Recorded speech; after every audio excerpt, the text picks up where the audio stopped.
नमस्कार दोस्तों, पहाड़ी फैक्टर चैनल में आप सभी का स्वागत है। मैं आशा करता हूँ आप सभी सुखी होंगे, स्वस्थ होंगे। मैं बात कर रहा हूँ कैंपस प्लेसमेंट्स के बारे में और ख़ासकर कि उन कैंपसेस के बारे में जो हिमाचल प्रदेश के अंदर सरकारी और गैर सरकारी खुले हुए हैं, बहुत ज़्यादा खुले हुए हैं। हम सब ने ये तो देखा है, ये तो अच्छे तरीके से जानते हैं कि आज का जो युवा है, हिमाचल प्रदेश का जो नौजवान है, वो बेरोज़गार घूम रहा है। बड़े से बड़ी उसने डिग्री हासिल की है, बड़े से बड़ी उसने जो है कागज़ इकट्ठे किए हैं पढ़ पढ़ के, लेकिन उन कागज़ों की कोई वैल्यू उसको नज़र नहीं आती। मैंने इससे पहले भी एक बार वीडियो बनाई थी और उस वीडियो में कहा था कि किस तरीके से जो हमारी पढ़ाई है वो प्रैक्टिकल टीचिंग नहीं है। आप चाहें तो उस वीडियो को ज़रूर देखिए। वो एक मॉडर्न एजुकेशन सिस्टम के बारे में है और वो किस तरह से काम करना चाहिए उसके बारे में है। बहुत ज़रूरी वीडियो है, अगर आपके पास समय है तो ज़रूर देखिएगा। अभी जो मैं बात कर रहा हूँ वो बहुत सिंपल सी है। बात है कि क्या जो हमारे स्कूल्स, कॉलेजेस और प्राइवेट कॉलेजेस या प्राइवेट यूनिवर्सिटीज़ जो खुली हुई हैं हिमाचल प्रदेश के अंदर, क्या उनके अंदर कैंपस प्लेसमेंट्स होती हैं? और ये जो कैंपस प्लेसमेंट्स हैं, ये क्या ज़रूरी है या नहीं ज़रूरी है? सबसे पहले आपको ये समझना होगा कि गैर सरकारी और सरकारी जो कॉलेजेस हैं या यूनिवर्सिटीज़ हैं, ये सब एक ही चीज़ है, ये सब एक ही लेवल है। और वो लेवल एक ही क्यों है? क्योंकि जब आप पढ़ लेते हैं, जब आप अपनी पढ़ाई पूरी कर लेते हैं, जब आपको डिग्री मिलती है, तो उस डिग्री के बाद आप प्राइवेट से पढ़े हो या सरकारी से पढ़े हो, उसकी कोई ज़्यादा वैल्यू रह नहीं जाती। आप बराबर हो जाते हैं। मान लीजिए एक बीटेक इंजीनियर है। अगर वो बीटेक इंजीनियर सरकारी कॉलेज से बीटेक इंजीनियर है, या वो जो व्यक्ति है वो किसी प्राइवेट कॉलेज से बीटेक इंजीनियर है, उससे कोई ज़्यादा फर्क नहीं पड़ता। वो बीटेक इंजीनियर है, एंड ऑफ द डे उसकी डिग्री वही है। उसे अगर कहा जाएगा तो इंजीनियर ही कहा जाएगा। फ़र्क किस चीज़ का पड़ता है? फ़र्क पड़ता है कैंपस प्लेसमेंट्स का। अब क्या हमारे प्रदेश के अंदर जो सरकारी कॉलेजेस हैं उनकी प्लेसमेंट्स बहुत अच्छी है? क्या उसे इम्प्रूव करना चाहिए? ऐसा तो नहीं कि कुछ कमी रह गई हो जिसकी वजह से आज का जो नौजवान है वो बेरोज़गार घूम रहा हो। कुछ तो ऐसी कमी रही होगी। उसी प्रकार से जो प्राइवेट कॉलेजेस हैं, प्राइवेट यूनिवर्सिटीज़ हैं, क्या उसके अंदर प्लेसमेंट्स अच्छी तरीके से होती है? आप खुद ही ये सवाल पूछिए, अपने आप से ये सवाल पूछिए। आप ये जानते हैं, आपने देखा है कहीं कि कहीं पे बहुत अच्छी कैंपस प्लेसमेंट्स हो रही हों? कहीं पर आपने सुना हो कि एक बच्चा जो है वो इस कॉलेज से या इस यूनिवर्सिटी से पढ़ा है और उसकी प्लेसमेंट जो डायरेक्टली बहुत बढ़िया जगह पे हो गई हो, बहुत बढ़िया, वो जो है वो ऑफिस में लग गया हो एक बहुत अच्छी नौकरी पे? क्या सुना है आपने कहीं? देखिए, मैंने तो कहीं नहीं सुना। जो सच्ची बात है, अगर आप जाने आईआईएम्स के बारे में, आईआईटीज़ के बारे में या एनआईटीज़ के बारे में, अगर आप इनको छोड़ दीजिए, मैं अभी ये सिर्फ इंजीनियरिंग के कुछ ऐसे यूनिवर्सिटीज़ और कॉलेजेस बता रहा हूँ। अगर आप इनको छोड़ दें तो कोई भी आपको एक बड़ा कॉलेज या यूनिवर्सिटी नहीं मिलेगा। उसी प्रकार से जब हम बात करते हैं रायत बहारा की, जब हम बात करते हैं कि यहाँ शूलिनी यूनिवर्सिटी खुली है, बहुत बढ़िया बढ़िया यूनिवर्सिटीज़ खुली हैं, और उस यूनिवर्सिटीज़ में हम देखते हैं कि यार कैंपस प्लेसमेंट बहुत हाई लेवल पे चल रही है, तो क्या ये सही है या गलत है? क्या ये सच्ची बात भी है? कहीं ऐसा तो नहीं है झूठ है? मैं खुद टीचिंग करा चुका हूँ। मैंने खुद इंजीनियरिंग के बच्चों को पढ़ाया है और मैंने बहुत बार कैंपस प्लेसमेंट्स जो होती हैं इन कॉलेजेस के अंदर, उसके अंदर मैं बैठा हूँ और उन प्लेसमेंट्स को ऑर्गेनाइज भी किया है। वो हमारा काम होता था उस समय पर जब हमें काम दिया जाता था। लेकिन उस मैंने ये सब चीज़ों में से एक चीज़ देखी थी और उस समय पर भी मैंने अपने स्टूडेंट्स से कहा था कि अपनी स्किल्स को आप इम्प्रूव कीजिए। आपकी स्किल ही आपको अच्छी नौकरी देगी बाद में। और यही बात जो है, मैं आज भी उस बात पे स्टैंड करता हूँ। क्यों स्टैंड करता हूँ? क्योंकि जितने भी ये प्राइवेट कॉलेजेस और यूनिवर्सिटीज़ के अंदर कैंपस प्लेसमेंट्स होती है, एक दिखावा होता है। ये दिखावा क्यों होता है? क्योंकि आपको जो नौकरी दी जाती है वो छोटी नौकरी दी जाती है, आपके लेवल की नौकरी वो नहीं होती। अगर आप इंजीनियरिंग के लेवल की पढ़ाई कर रहे हैं तो आपको किसी बड़ी इंजीनियरिंग कंपनी के अंदर नौकरी नहीं दी जाती। आपको किस किस जगह दी जाती है? या तो आपको कॉल सेंटर्स में नौकरी दी जाती है, या आपको कहाँ दी जाती है? सर्विस स्टेशन के अंदर नौकरी दी जाती है। आज अगर आप सर्विस स्टेशन के अंदर जाएंगे तो आपको बहुत से ऐसे बच्चे मिलेंगे जो बीटेक इंजीनियर्स हैं, जिन्होंने 4-4 साल की पढ़ाई की है, उसके बाद जाकर के वो गाड़ियों की सर्विस कर रहे हैं। पहले ज़मानों के अंदर या पहले समय में ये डिप्लोमा होल्डर्स या आईटीआई होल्डर्स जो हैं उनको ये नौकरी दी जाती थी, लेकिन आज ये बीटेक होल्डर्स को नौकरी दी जाती है। उसी तरह से जितने भी सरकारी कॉलेजेस और सरकारी यूनिवर्सिटीज़ जो हमारे प्रदेश के अंदर खुले हुए हैं, उसमें डिग्रीज तो बहुत मिलती हैं, कागज़ तो बहुत मिलता है, लेकिन कैंपस प्लेसमेंट कोई नहीं है। कारण, एक तो आपकी जो डिग्री है वो इंडस्ट्री से रिलेटेड नहीं है। आपको जो पढ़ाई कराई जाती है वो इंडस्ट्री से रिलेटेड पढ़ाई नहीं कराई जाती। आपकी जो डिग्री है वो कुछ और बोलती है, इंडस्ट्री को कुछ और चाहिए। वो उन दोनों के बीच में कोई तरह किसी भी तरीके का मिलन ही नहीं है, कोई मेल ही नहीं है। अगर मेल ही नहीं होगा उन दोनों का तो कैसे पता चलेगा इंडस्ट्री को कि आपने जो पढ़ाई की है वो अच्छी है?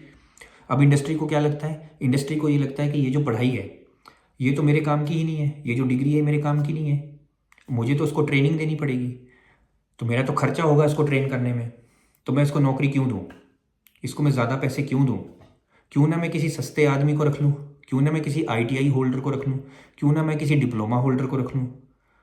अगर मैं उसको रखता हूँ, ट्रेनिंग मुझे उसको भी प्रोवाइड करनी है, लेकिन मुझे उसको at the end of the day पैसे भी तो कम देने हैं। उसी तरीके से जो ये बड़े बड़े बीटेक इंजीनियर्स हैं, जो बेचारे बैचलर्स की डिग्री कर रहे हैं, मास्टर्स की डिग्री कर रहे हैं लोग, उनको कम पैसे की नौकरी करनी पड़ती है, मजबूर हो जाते हैं वो कम करने के लिए, क्योंकि उनको जब नौकरी ही नहीं मिलेगी, उनकी कोई कैंपस प्लेसमेंट ही नहीं होगी, उनके कैंपस के अंदर, उनके यूनिवर्सिटीज़ और कॉलेजेस के अंदर जब बड़ी बड़ी इंडस्ट्रीज आएंगी ही नहीं इंटरव्यू लेने के लिए, तो उन्हें नौकरी देगा कौन?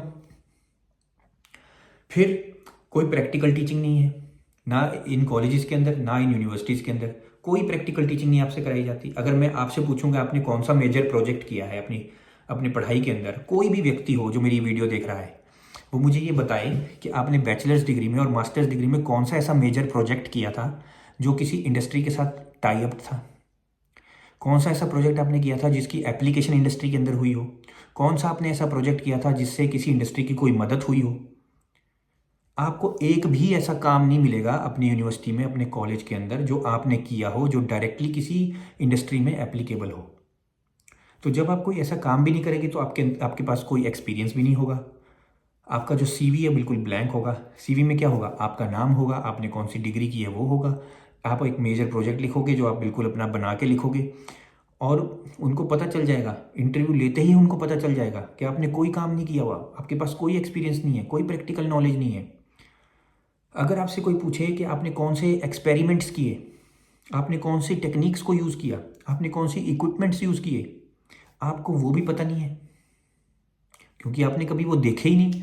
वो आपके स्कूल कॉलेज में पहली बात तो अवेलेबल ही नहीं है। अगर अवेलेबल है भी तो आपने कभी उनका इस्तेमाल नहीं किया, और अगर कभी आपने उनका इस्तेमाल भी किया हो तो सही चीज़ के ऊपर नहीं किया, तो आपको पता ही नहीं है। और यही सबसे बड़ा कारण है कि आज का जो नौजवान है वो बेरोजगार घूम रहा है। इतनी बड़ी बड़ी डिग्रियां होने के बाद भी वो बेरोजगार घूम रहा है। ये एक बहुत बड़ा कारण है।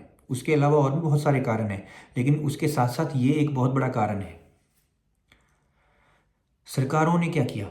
सरकारों ने स्कूल्स कॉलेजेस बनाए, आपको दिखाने के लिए, आपसे वोट लेने के लिए, आपको मूर्ख बनाने के लिए उन्होंने बहुत सारे कोर्सेज खोल दिए। आपको लगने लगा कि यार कमाल हो गया, आप उसी व्यक्ति को बार बार चुनते चले गए। आप कई बार आपने ऐसा किया कि कई नेताओं को आपने रिपीट किया, कई नेताओं को बार बार चुना आपने, लेकिन उन नेताओं ने आपके लिए कोई काम नहीं किया। उन नेताओं ने सिर्फ और सिर्फ आपको मूर्ख बनाया। कोई भी ऐसी यूनिवर्सिटी और कोई भी ऐसा कॉलेज नहीं है जिसके अंदर बड़ी इंडस्ट्रीज अपने आप आती हों इंटरव्यू लेने के लिए।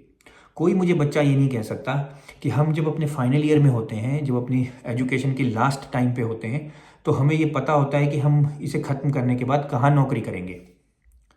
कैंपस प्लेसमेंट क्या होती है ये भी लोगों को पता नहीं है। और मैं यकीन से कह सकता हूँ जितने लोग मेरी ये वीडियो देख रहे होंगे उसमें से आधे से ज़्यादा लोगों को ये पता भी नहीं होगा कि कैंपस प्लेसमेंट क्या चीज़ है। कैंपस प्लेसमेंट का मतलब है जब आप पढ़ाई कर रहे हैं, जब आप फाइनल ईयर में हैं, अपने लास्ट साल में हैं, उसी समय पर कुछ ऐसे बड़े बड़े जो ग्रुप्स होते हैं इंडस्ट्रियल, जैसी बड़ी कंपनीज होती हैं, वो आती हैं कॉलेज के अंदर, यूनिवर्सिटीज़ के अंदर, और बच्चों का इंटरव्यू लेती हैं। बच्चों का इंटरव्यू कंडक्ट किया जाता है कॉलेज के और यूनिवर्सिटी के अंदर ही, कैंपस के अंदर ही, और वहीं से उन बच्चों को चुन लिया जाता है नौकरी के लिए। तो जब बच्चे अपना फाइनल ईयर का एग्ज़ाम लिखते हैं, एग्ज़ाम देने के बाद वो सीधा जा कर के नौकरी ज्वाइन करते हैं। यानी कि इससे पहले कि वो उस कोर्स को पूरी तरीके से पास करें, पूरे तरीके से पास करने से पहले ही बच्चों के पास नौकरी होती है। इसे बोला जाता है कैंपस प्लेसमेंट। और ये IITs के अंदर होती है, IIMs के अंदर होती है, कुछ NITs के अंदर भी होती है। अभी NITs में भी धीरे धीरे गिरने लगी है ये। कुछ प्राइवेट कॉलेजेस और यूनिवर्सिटीज़ भी ये क्लेम करती हैं कि हम कराते हैं ये कैंपस प्लेसमेंट, लेकिन वो किस तरीके की कैंपस प्लेसमेंट होती है मैंने खुद देखी हुई है। IITs NITs में अच्छी होती है, लेकिन उसके अलावा और कई जगह पे नहीं होती है। लेकिन सिर्फ इंजीनियरिंग ही तो ऐसा फील्ड नहीं है ना जिसमें कैंपस प्लेसमेंट की ज़रूरत है। और भी तो फील्ड्स हैं, आर्ट्स भी तो है, इकोनॉमिक्स भी तो है, कॉमर्स भी तो है। क्या उसमें कैंपस प्लेसमेंट होती है? बिल्कुल भी नहीं होती। ज़ीरो कैंपस प्लेसमेंट होती है। तो उन बच्चों का क्या, वो कहाँ जाएंगे? क्या वो सिर्फ पढ़ाई करेंगे, सिर्फ एक कागज़ लेंगे, सिर्फ एक डिग्री लेंगे और उसके बाद क्या करेंगे? फिर बेचारे सरकारी नौकरी की तैयारी करेंगे, सरकारी के एग्ज़ाम्स लिखेंगे, उसके बाद सरकारी एग्ज़ाम्स में धांधलियाँ होंगी, पेपर लीक्स होंगे, दुखी होंगे बेचारे। अगर गलती से पेपर लिख दिया और क्लियर भी हो गया तो इंटरव्यूज़ में फिर वहाँ पे सिफारिशें चलेंगी, उनको फिर वहाँ नहीं रखा जाएगा। अगर गलती से मान लो रख भी लिया गया तब जा कर के उनकी किस्मत खुलेगी। अगर नहीं रखा गया तो क्या करेंगे? धक्के खाएंगे, रोएंगे बेचारे, परेशान होंगे, फ्रस्ट्रेट होंगे, डिप्रेशन में जाएंगे, नशों में पड़ेंगे, बर्बाद होंगे। तो क्या हम अपने नौजवान को बर्बाद कर रहे हैं? इसीलिए मैं बार बार ये कहता हूँ, अपनी हर वीडियो में ये बात कहता हूँ कि अपने नेताओं से ये हाथ जोड़ करके उनसे विनती कीजिए कि हमने आपको चुना है कुछ काम करने के लिए, तो कृपया आप हमारे स्कूल्स में, हमारे कॉलेजेस में, हमारे यूनिवर्सिटीज़ के अंदर, चाहे वो सरकारी हैं चाहे वो गैर सरकारी हैं, कम से कम हिमाचल प्रदेश के अंदर तो ये बहुत ज़्यादा ज़रूरी है कि कैंपस प्लेसमेंट्स हों। आप देखिए, आप दिल्ली जाइए, आप बेंगलोर जाइए, वहाँ पे प्राइवेट कॉलेजेस के अंदर भी कैंपस प्लेसमेंट्स हो रही है। मैं नहीं बोल रहा हूँ कि बहुत ही ज़बरदस्त उनको नौकरी मिल रही है, पर कम से कम फिर भी डिसेंट एक थोड़ी अच्छी नौकरी तो मिल ही रही है। कितने ऐसे स्टूडेंट्स हैं बेंगलोर में जो इंजीनियरिंग कॉलेजेस के, जो प्राइवेट कॉलेजेस से पढ़े हुए हैं और सीधा इन्फोसिस जैसी कंपनियों में काम कर रहे हैं और 25-25 लाख रुपए का पैकेज उनको मिल रहा है साल का। मैं ये आपको एग्जांपल बता रहा हूँ। और ऐसे बहुत अलग प्रोफेशंस हैं, यानी कॉमर्स में भी, आर्ट्स में भी ऐसे बच्चे हैं जिनको अच्छी नौकरियां मिल रही हैं अच्छी कंपनीज के अंदर, क्योंकि वहाँ कैंपस प्लेसमेंट हो रहा है। लेकिन हिमाचल प्रदेश के अंदर कैंपस प्लेसमेंट नहीं होता और वो बहुत ज़्यादा ज़रूरी है। अगर आप चाहते हैं कि बच्चों को रोज़गार मिले तो ज़रूरी है। और यहाँ तक मुझे लगता है कि सरकारी नौकरियों के लिए भी कैंपस प्लेसमेंट्स का प्रावधान होना चाहिए। मुझे ये उम्मीद है कि आपको ये बात अच्छी लगी होगी, आपने रिलेट की होगी, आपको समझ आई होगी, ये मुद्दा अच्छी तरीके से आपके दिल और दिमाग में उतरा होगा। और मैं ये उम्मीद करता हूँ कि आप अपने नेताओं से इसके बारे में सवाल ज़रूर उठाएंगे। कम से कम इस अब तक नहीं उठाया है तो अगले इलेक्शन में तो उठा ही लेना भाइयों। अगर तब भी नहीं उठाओगे तो कब उठाओगे? मुझे इसी बात का दुख होता है कि जनता जो है जाग भी नहीं रही। मुझे सुनने के लिए धन्यवाद, लेकिन उससे पहले अपने आप को ज़रूर जगाइए। कृपया करके आप अपने नेताओं से सवाल ज़रूर कीजिए, और हो सके तो हमारे स्कूल्स और कॉलेजेस के अंदर, मैं सरकारों से भी अपील करता हूँ, हमारे स्कूल्स, कॉलेजेस और यूनिवर्सिटीज़ के अंदर कृपया करके कैंपस प्लेसमेंट का प्रावधान कीजिए। मुझे सुनने के लिए धन्यवाद। आपका दिन शुभ हो।